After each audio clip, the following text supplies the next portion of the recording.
Il y avait un moment déjà que les cours du pétrole brut n'avaient pas dégringolé de la sorte. Le ralentissement de la demande de brut et l'augmentation de la production de pétrole de schiste aux États-Unis sont les deux principaux facteurs de cette baisse. En 2014, la croissance économique a ralenti en Chine et la Banque centrale a dû assouplir sa politique monétaire et les exportations se sont tassées.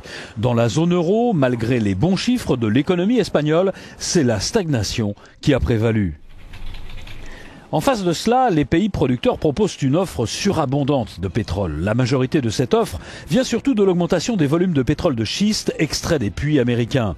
Montée à 8,6 millions de barils par jour en août 2014, la production américaine de pétrole de schiste pourrait atteindre 9,5 millions de barils quotidiens l'an prochain. Les États-Unis, dépendant à 60% du pétrole importé en 2005, ne le sont plus qu'à 30% en 2014. L'Arabie Saoudite pense que le prix de 60 $ le baril sera le prix auquel l'offre et la demande s'équilibreront sur le marché. Cela suppose une réduction de la croissance annuelle des pétroles de schiste extraits aux États-Unis de 500 000 barils par jour.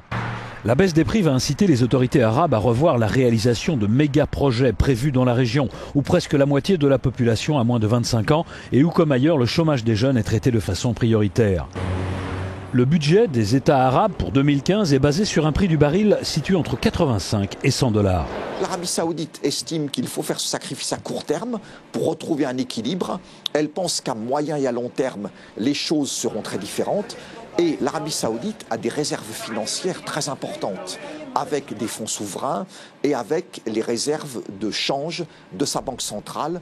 Elle peut donc se permettre d'attendre un certain nombre de mois, ce qui n'est évidemment pas le cas de tous les pays producteurs au sein ou en dehors de l'OPEP. La baisse des prix depuis juin 2014 a un impact important sur les économies fragiles comme celle du Venezuela, de l'Iran, du Nigeria et de l'Algérie, extrêmement dépendantes du pétrole ou du gaz. L'équilibre du budget vénézuélien, par exemple, est basé sur un baril à 161 $ et le budget iranien sur un baril à 131 $.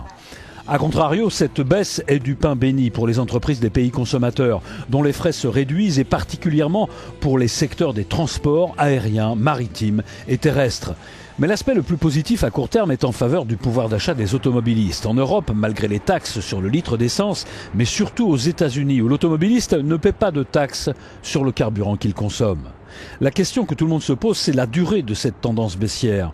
Jusqu'où le prix du baril de Brent va-t-il descendre? Il était à 71 $ au début du mois de décembre 2014. Il a ensuite continué à baisser.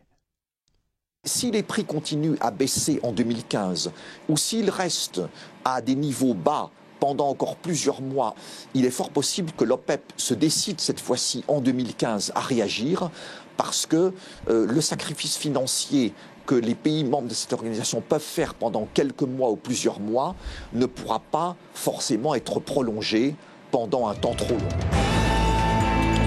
Combien de temps les finances des principaux membres de l'OPEP résisteront-elles à ces prix bas du pétrole? C'est toute la question.